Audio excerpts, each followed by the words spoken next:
આ કાર્ય વગર કોઈ કારણ બનતું નથી.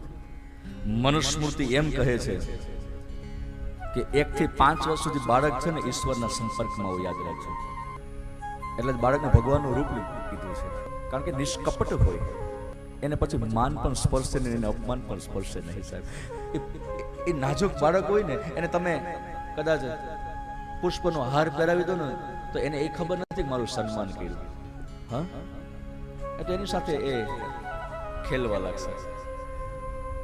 પણ એ જ બાળકને તમે ફૂલનો હાર એ ઉતારી લો અને ચપ્પલનો હાર પહેરાવી દો તો એને પછી એ પણ ખબર નથી મારું અપમાન કર્યું. સમજાય છે?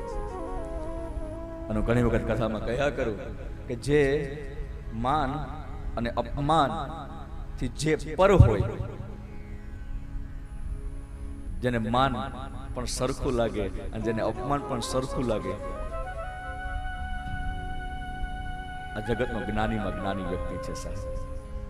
જ્ઞાન માન, તુલસીજી કહે છે માનસમાં, જબ એકો નાહી દેખ બ્રહ્મ સમાન જગ માહી.